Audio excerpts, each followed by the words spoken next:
에스겔서는 어떤 상황에 쓰여졌냐 하면 상황이 매우 안 좋습니다. 원래 이스라엘 백성들은 어디서 살아요? 애굽에 살던 그들을 하나님께서 가나안 땅으로 옮기셨죠. 그러죠. 그 가나안 땅에서 살면서 나라가 둘로 나뉘어졌어요. 북쪽 이스라엘과 그리고 예루살렘을 중심으로 하는 이 아래쪽 유다로 나뉘게 되었거든요. 이 두 나라의 특징이 있어요. 특징이 뭐냐 하면 북쪽 이스라엘은 이름은 이스라엘이라고 가졌지만 하나님과는 관계없는, 하나님의 말씀과는 관계없는 사람들이 왕이 되었어요. 하나님의 약속과는 관계없이 왕이 되니까 무엇으로 왕권을 잡냐 하면 권력으로 잡아요. 권력으로 잡다가 보니까 왕조가 계속 바뀌어요. 계속 바뀌어요. 하나님의 약속과 관계없이 힘이 없는 사람들이 왕이 되어버려. 이게 북쪽 이스라엘이에요. 이 북쪽 이스라엘이 먼저 멸망하게 됩니다. 그리고 남은 나라가 아래쪽에 유다였거든요. 유다는 특징이 뭐였냐 하면 왕이 계속 바뀌기는 하지만 그 왕들이 누구에 의해서 바뀌냐 하면 하나님의 약속의 언약의 바탕이 된 사람들의 혈통이 계속 왕이 되는 거예요. 그래서 다윗의 자손들만 왕이 되는 거예요. 북쪽은요, 다윗의 자손과 전혀 상관이 없어요. 그러니까 하나님 나라의 구속사역으로 보면 밑에 유다는 하나님의 나라의 전통을 이어가고 있었지만 북쪽은 이스라엘이라고 하는 이름은 있었지만 전혀 하나님의 나라와는 관계가 없는 나라처럼 보이는 나라였던 거죠. 그런데 어찌됐든지 간에 이 남쪽의 유다도 하나님 앞에 범죄함으로 포로로 잡혀가게 된 거예요. 그 포로로 어디로 잡혀갔냐 하면 지금의 이란 지역이에요.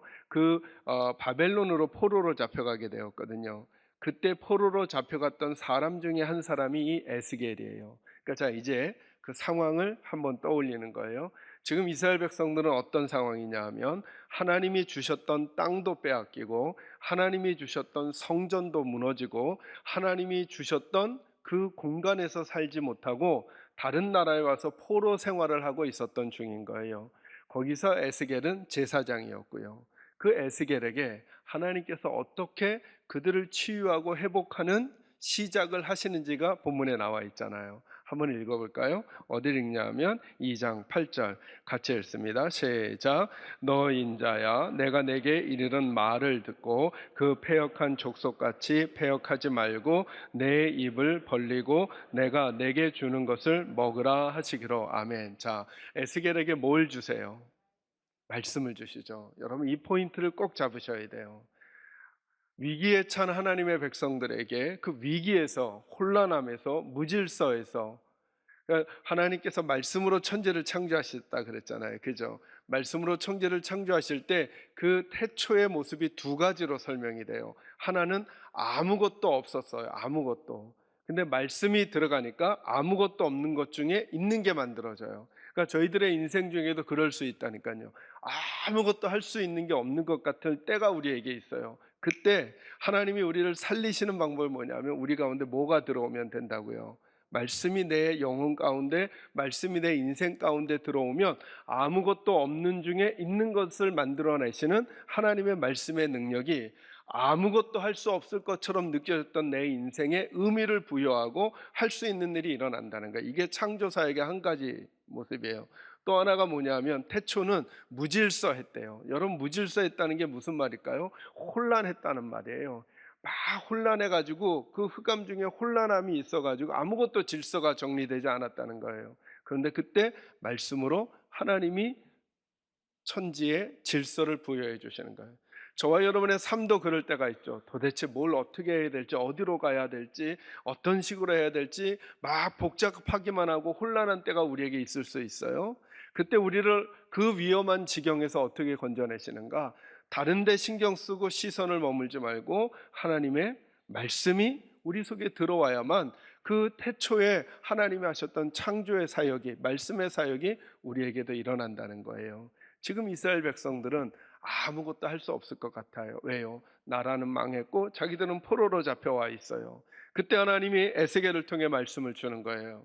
아무것도 할 수 없을 것 같지만, 아무것도 없는 것 같지만 아니다. 너희 다시 시작할 수 있다. 그걸 말씀으로 에스겔에게 주시는 거죠. 이스라엘 백성들 얼마나 혼란했겠어요. 하나님은 정말 살아계시는가? 우리는 하나님의 백성이 맞는가? 우리가 이렇게 삶에도 불구하고 우리 의미 있는 건가? 도대체 뭘 해야 되는가 알지 못하고 혼란스러운 그들에게 말씀을 주심으로 질서를 만들어내시잖아요. 저는 그 일이 오늘 이 시간에 저와 여러분과 우리 가정과 우리 교회에 임하기를 주의 이름으로 축원합니다. 도대체 아무것도 할 수 없을 것 같은 우리의 상황 속에서 그 위험한 지경에 있는 우리 개인의 인생과 가정의 인생 가운데 하나님의 말씀으로 다가오시는 거예요. 하나님의 말씀이 내 속에 들어와 아무것도 할 수 없음에서 할 수 있음으로 변하고, 혼란하고 복잡하고 어렵고 그리고 마음 심란한 우리들의 상황 속에 말씀이 들어와 하나님의 질서가 잡혀지는 은혜가 우리 인생 가운데 있기를 주의 이름으로 축원합니다. 근데 관건은 뭐냐면 이거예요. 그러면 어떻게 말씀이 내 속에 들어오냐는 거예요. 그걸 오늘 하나님께서 유독 이 에스겔이라고 하는 사람에게 아주 독특한 이미지를 가지고 설명해 주고 계셔요. 그 이미지가 뭐냐 이거예요. 8절 보셔요. 너 인자야, 내가 내게 이르는 말을 듣고 그 패역한 족속같이 패역하지 말고 내 입을 벌리고 내가 내게 주는 것을 뭐 하라고요? 먹으래요. 먹으래요. 자, 우리는 말씀을 듣는다라고 하는 표현에 익숙해요. 맞아요. 그 듣는다는 의미 속에 다 담겨 있을 수 있는데 하나님께서 이 에스겔에게는 말씀을 어떻게 우리 속에 집어넣을까에 대한 이미지를 듣는 표현이 아니라 먹는 걸로 설명해 가기 시작하고 실제로 에스겔에게 그걸 먹이시는 거예요. 자, 1절 말씀 읽겠습니다. 3장 1절 같이 읽습니다. 시작. 또 그가 내게 이르시되 인자야 너는 발견한 것을 뭐 하라고요? 먹으라. 너는 이 두루마기를 뭐 하고 나서 먹고 나서 이스라엘 족속에게 말하라 하시기로. 2절 말씀 내가 입을 벌리니 그가 그 두루마리를 내게 뭐 하셨다고요? 먹이셨대요. 3절 같이 읽습니다. 시작. 내게 이르시되 인자야 내가 내게 주는 이 두루마리를 내 배에 넣으며 내 창자에 채우라 하시기에 내가 먹으니 그것이 내 입에 달기가 꿀 같더라. 아멘. 아멘. 오늘 첫 번째 말씀은 이거예요. 따라합니다. 말씀은 먹어야 합니다. 2장 8절, 3장 1절, 3장 3절에 계속 반복하면서 이 이미지를 우리에게 각인시켜 주세요. 그러니까 이제부터 우리는 말씀은 귀의 일이 아니라는 거예요. 귀의 일이. 말씀은 귀의 일이 아니라는 거예요. 말씀은 여러분 귀의 일이라는 게 뭘까요? 그건 지식의 문제가 아니라는 거예요. 내가 이해하느냐의 문제가 아니냐는 거예요. 그걸 오늘 3절에는 이런 표현을 쓰잖아요. 내 배에 넣으며. 그건 여기 그냥 항상 있어야 되는 거예요. 창자 속에다가 채우라는 거예요. 그러니까 마치 이런 이미지인 거죠. 내 모든 장기들이 뭐로 이루어져 있는 것처럼 되는 거예요? 말씀으로 이루어져 있는. 더 재밌는 말씀은 이거죠. 8절, 3장 1절, 3장 3절이 계속 어떤 표현을 쓰냐면 근데 그 말씀을 우리가 만들어내는 게 아니라는 거예요. 2장 8절 보세요. 너 인자야 내가 내게 이르는 말을. 그러니까 누가 주신다는 거예요. 자, 이 그림을 그려놓으세요. 말씀은 하나님이 주시고 우리는 어떻게 해요? 우리는 받는 거예요. 우리는 받는 거예요. 3장 1절 보세요. 그가 내게 이르시되 인자야 너는 뭐한 것을 먹으래요? 여러분 발견한 게 뭘까요? 발견과 발명을 설명하시더라고요. 발명은 누가 만들어내는 거예요? 주체가 내가 하는 거죠. 발견은요 이미 만들어져 있는 거예요. 내가 하는 게 아니에요. 그래서 여러분 하나님의 말씀은 내가 만들어내는 게 아니에요. 이게 하나님의 뜻일 것 같다라고 하는 게 아니에요. 하나님의 말씀은 주어져야 하고 하나님의 말씀은 발견되어야 하는 거예요. 그러니까 주체가 하나님이시라는 거죠. 내가 만들지 않아요. 내게 찾아오셔야 돼요. 하나님이 내게 보여주셔야 돼요. 그래서 하나님의 말씀은 고민한다고 알려지는 게 아니에요. 의논을 많이 한다고 만들어지는 게 아니에요. 다른 글을 많이 읽었다고 해서 알려지는 게 아니에요. 그건 하나님께서만이 우리에게 주셔야 하는 거예요. 그러니 우리가 가지고 있을 태도는 뭘까요? 온 마음과 신경을 다해 하나님을 앙망하는 태도인 거예요.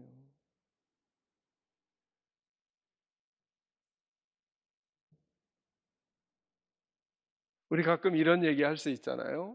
믿음 생활하다가 나는 만약에 하나님이 그런 하나님이라면 난 안 믿어. 이렇게 말하는 경우들이 있을 수 있잖아요. 그죠? 이건 너무 위험한 태도인 거예요. 나는 만약에 하나님이 그런 하나님이라면 난 안 믿어. 이게 무슨 말이에요?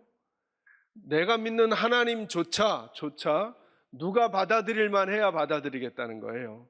내가 받아들일 만 해야 받아들이겠다는 거예요.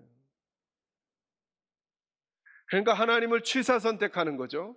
하나님의 말씀을 취사 선택하는 거죠. 하나님과 하나님의 말씀을 취사 선택한다는 게 뭐냐 하면 마지막 결정은 내가 하겠다는 거예요. 내가. 그래서 여러분 말씀을 먹는다라고 하는 표현을 할 때 예수님도 그렇게 말씀하셨잖아요. 나는 하늘에서 온 생명의 뭐라 그래요? 떡이다 그래요. 떡은 어때요? 어떻게 해야 힘이 나요? 먹어야죠. 먹어야죠. 그러니까 실제로 예수님을 먹는가 그런 의미. 우리가 성찬식 할 때 요즘은 코로나 때문에 못하지만 성찬식 할 때 포도주를 마시고 떡을 떼어 먹잖아요. 그죠? 이게 굉장한 상징이거든요. 이거는 의미로 따지면 누구를 먹는 거예요? 예수님을 먹는다는 거예요. 우리가 인육을 먹는 사람인가? 초대교회는 그걸 오해한 사람들도 있어서 그 의미가 아니죠. 우리는 예수님께 뭔가를 들어서 머리로 판단하면서 지식화해가지고 사는 사람이 아니라는 거예요. 그냥 예수가 우리 안에 있는 거라는 거예요. 예수가. 말씀이 그러해야 한다는 거예요. 이 먹는다는 표현을 성경이 우리에게 잘 해주신 본문이 있어요. 본문 표시하시고 누가복음 8장 15절로 한번 와보세요. 30배, 60배, 100배의 열매를 맺는 좋은 밭에 대한 예수님의 해석이에요. 8장 15절 같이 읽을까요? 시작. 좋은 땅에 있다는 것은 착하고 좋은 마음으로 말씀을 듣고 지키어 인내로 결신하는 자니라. 아멘. 이게 말씀을 받는 거라는 거예요. 말씀을 받는다는 게 뭐라고요? 어떤 마음을 가지고 있어요? 착하고 좋은 마음. 착하고 좋은 마음은 뭐냐 하면 그 말씀을 듣고 내가 순종하기로 결정하고 그 말씀을 듣는 걸 말해요. 이걸 뭐 한다고 말하는 거냐 하면 먹는다 이렇게 말해요. 먹는다. 말씀 구약 성경 조금 더 찾아볼까요? 신명기 28장으로 한번 와보세요. 신명기 28장. 구약 성경 304쪽 그 어간입니다. 신명기 28장 1절과 2절. 다 같이 합독할까요? 읽습니다. 시작. 내가 내 하나님 여호와의 말씀을 삼가 듣고 내가 오늘 내게 명령하는 그의 모든 명령을 지켜 행하면 내 하나님 여호와께서 너를 세계 모든 민족 위에 뛰어나게 하실 것이라. 내가 내 하나님 여호와의 말씀을 청종하면 이 모든 복이 내게 임하며 내게 이르리니. 아멘. 누가복음 8장 15절에 있는 말씀과 같은 맥락의 말씀이죠. 이렇게 말하지 않죠. 내가 오늘 내게 명하는 말씀을 듣기만 하고 이렇게 말하지 않죠. 듣고 뭐 하면? 순종하면. 2절에서 뭐라 그래요? 내가 내 하나님 여호와의 말씀을 뭐 하면요? 청종하면. 청종이 그거죠. 듣고 뭐 하면? 순종한다는 거예요. 듣고 순종하면. 그러니까 좋은 밭이 된다라고 하는 것은 그 사람의 심성이나 그 사람의 인격의 문제를 얘기하는 게 아니에요. 오늘 내게 들려질 하나님의 말씀에 대한 나의 마음의 태도를 결정하는 걸 말이에요. 난 착하고 좋은 마음으로 그 말씀이 여러분 보셔요. 그걸 에스겔에게는 뭐라 그랬냐면 두루마리를 뭐 하라 그래요? 먹으래요, 여러분. 이 두루마기를. 여러분 두루마리가 뭘로 되어 있었을까요? 그 당시 여기에 성경을 기록하는 거거든요.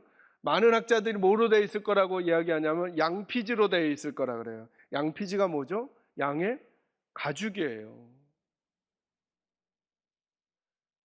거기에 보면 저와 여러분이 본문을 유심히 보면 10절에 보면 그 내용도 재밌어요. 여러분 다시 본문으로 와보셔요. 에스겔서 2장 10절 제가 읽을게요. 그가 그것을 내 앞에 펴시니 그 안팎에 글이 있는데 어디에 글이 있다는 거예요? 두루마리에. 그 양의 가죽으로 된 두루마리 양쪽에 글이 있대요. 근데 여러분 글 내용을 보실까요? 그 위에 뭐가 있다고요? 애가가 있고 애곡이 있고 어떤 말이 기록되어 있다고요? 재앙의 말이. 자, 이게 무슨 말이에요? 먹기, 받아들이기 좋은 글이라는 거야, 아니라는 거예요? 그런 글도 아니고 실제로 먹기도 너무 힘든 거예요. 마음으로 먹기도 힘들고 실제로 먹기도 힘든 거예요. 두루마리는. 그죠? 근데 하나님께서 에스겔에게 말씀을 받는다, 말씀을 먹는다라는 게 뭔지를 설명하시려고 두루마리를 먹는 시뮬레이션을 그에게 지금 하고 계시는 거죠. 내 마음에 안 맞아요. 맞아. 좋은 얘기만 듣고 싶어요. 내 마음에 맞는 얘기만 듣고 싶어요. 그런데 이건 눈물의 이야기예요. 애곡하는 장송곡이에요. 그리고 재앙의 글이 담겨져 있는 거예요. 그래도 그 글이라도, 그 하나님의 말씀도 우리들은 어떻게 해야 된다고요? 우리 뱃속에 넣고 창자에 넣어야 된다는 거예요. 씹기가 힘든데 그것도 집어넣어야 된다. 그래야 우리가 산다는 거예요. 그래야 우리가 산다는 거예요. 이게 하나님의 말씀을 먹는 것의 태도라는 거예요. 그럼 먹지 않는 것의 태도는 어떤 걸까요? 이런 거예요. 야고보서 1장 22절에 보면 이런 말씀이 있어요. 너희는 말씀을 행하는 자가 되고 듣기만 하여 자신을 속이는 자가 되지 말라, 이런 말씀 기억하시죠? 그러니까 어떤 사람들이 우리에게 있냐, 말씀을 안 듣는다는 게 뭐냐면 귀로 안 듣는 게 아니라 듣기만 한다는 거예요. 듣기만. 들으면 어떻게 될까요? 머리가 작동을 해요. 머리가 작동을 하면 어떤 일이 일어날까요? 지식이 많아져요. 지식이 많아져. 이 성경 구절은 찾죠. 고린도전서 8장 1절 찾겠습니다. 같이 읽을까요? 읽습니다. 시작. 우상의 제물에 대하여는 우리가 다 지식이 있는 줄을 아나 지식은 교만하게 하며 사랑은 덕을 세우나니. 아멘. 여러분, 지식의 특징이 뭐라고요? 교만하게 한다. 교만하게. 그러니까 듣기만 하고 자신을 속이지 말라는 게 무슨 말이냐면, 우리는 하나님의 말씀을 듣고 나서 어떤 실수를 범할 위험성이 많냐면, 듣고 머리로 알게 됐어요.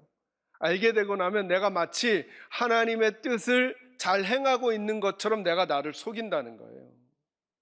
근데 절대 자신을 속이지 말라는 거예요. 왜냐하면 듣기만 한 지식은 우리를 어떻게 만든다고요? 교만하게 만든다고요. 한 말씀 더 찾아볼까요? 잠언 18장 12절 말씀 한번 찾아보세요.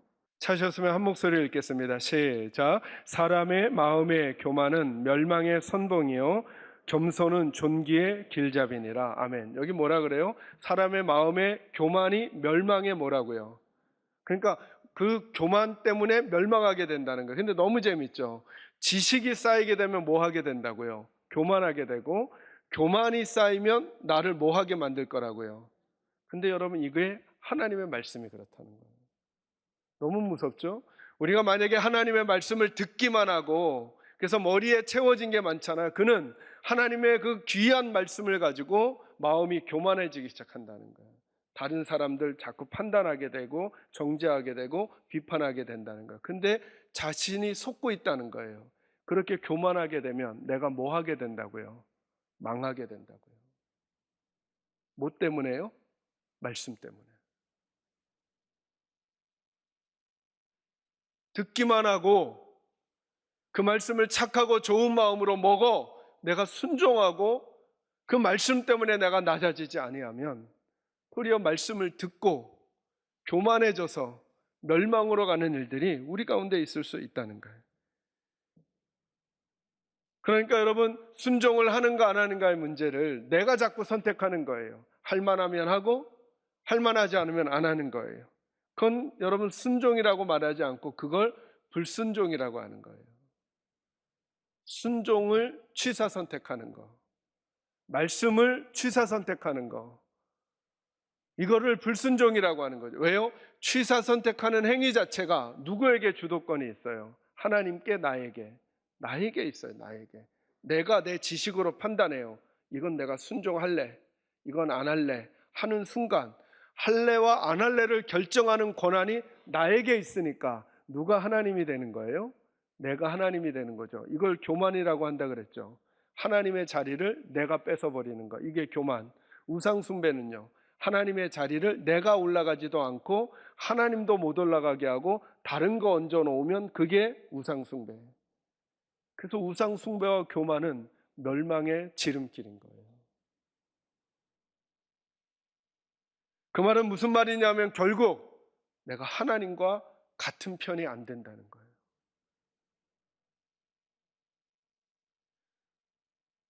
말씀을 지식으로 받는 거죠. 여러분, 말씀이 우리에게 지식으로만 남게 되면 우리는 하나님께 순종하는 사람으로 있지 아니하게 되고, 하나님을 판단하는 사람, 하나님의 말씀을 판단하는 사람, 그래서 결국은 교만하여 말씀을 많이 안다고 하면서 도리어 멸망의 길을 걸어가는 사람들의 인생을 살게 될지도 모른다는 거예요. 저와 여러분 스스로에게 묻습니다. 여러분은 말씀을 듣기만 하고 순종하지 않는 분은 아니십니까? 말씀은 많이 알아서 무슨 주제를 얘기하면 할 말도 많고 할 수도 있는데, 정작 그 하나님의 말씀 앞에 하나님의 편이 되어 하나님께서 가시고자 하는 그 길을, 하나님께서 하고자 하는 그 방향을, 하나님께서 원하시는 그 모습을 내가 내린 내 판단이 맞고 있는 것은 아닌지를 살펴보아야 한다는 것입니다. 그래서 신앙은 이렇게 표현하면 좋은 거죠. 먹는 것이지 이해하는 게 아니에요. 그래서 기독교 신앙을 말하잖아요. 체험의 종교라고. 말씀은 진짜 먹어야만 힘이 된다는 것을 알게 되는 거예요. 우리는 머리를 크게 하는 게 아니라 마음을 힘있게 하는 거예요. 마음을. 우리의 마음은 언제 진짜 살아나고 힘이 있어지는가? 하나님 옆에 있을 때예요. 하나님 편이 될 때예요. 그 말씀을 받는 태도를 성경 구절 두 가지를 통해 확인하고 오늘 말씀 정리하겠습니다. 여러분, 에스겔보다 조금만 앞으로 오시면 예레미야 23장 9절 말씀 한번 찾아보세요.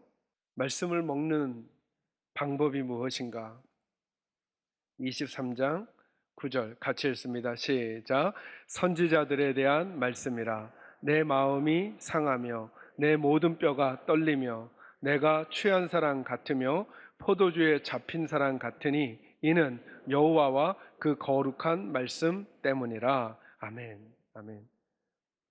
하나님의 말씀을 먹는 사람의 모습이 뭐냐, 이러거라는 거예요. 내 마음이 다 문드러지는 그 간절함과 애끓음으로 말씀을 대하고, 그리고 뼈가 막 떨린다는 거, 뼈가. 그리고 그 말씀 때문에 내가 취한 사람 같다는 거예요. 도무지 다른 것은 신경이 안 쓰이고 그 영향 때문에 내가 움직이고 포도주에 잡힌 사람 같다는 거예요.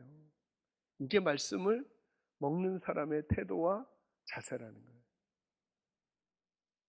심장이 상하고 뼈가 떨리고, 그리고 내가 마치 포도주에 사로잡힌 사람 같이 그 말씀 때문에 내가 이리로 가야 한다는 의지가 아니라 그 말씀이 나를 움직여가게 하는 그 자리로 들어간다는 거예요. 이거 여쭙고 싶은 거예요. 우리 식구들에겐 이 경험이 있냐는 거예요. 말씀 때문에 애가 끓고, 말씀 때문에 애간장이 타고, 말씀 때문에 내가 그 삶을 살아갈 수밖에 없는 그 말씀의 힘이 내게 있냐는 거예요. 한 말씀만 더 찾아볼게요. 고린도후서 1장 20절입니다. 이제 신약 성경 쪽으로 오시겠습니다. 고린도후서 1장 20절 같이 읽을까요? 시작. 하나님의 약속은 얼마든지 그리스도 안에서 예가 되니 그런즉 그로 말미암아 우리가 아멘하여 하나님께 영광을 돌리게 되느니라. 아멘. 아멘. 뭐라고요? 하나님의 약속은 얼마든지 내 생각에, 내가 판단하기에 아무리 안 될 것 같고 내 판단이 아무리 지혜로운 것 같아도 하나님의 약속은 그리스도 안에서는 뭐가 된다고요? 예, 영어 성경으로는 yes라고 돼요. yes가 된다는 거예요. yes가 된다라고 인정하는 사람들이 말씀을 들을 때 뭐로 화답한다고요? 아멘. 여러분, 아멘 하셔야 돼요. 하나님의 약속은 예수님 안에서 얼마든지 yes가 되니까 내가 가능하면 노면하지 말고 내 영혼으로부터 가슴속 깊은 데서부터 아직은 씹기가 어려운 애가와 애곡과 재앙을 그리고 두루마리처럼 씹기 어려운 가죽 음식도 아닌 것이지만 그래, 내가 아멘 하고 먹어. 그 말씀의 능력이 저와 여러분의 인생 가운데, 우리 가정과 교회 가운데 꼭 일어나는 일들이 많아지시기를 주님의 이름으로 축원합니다.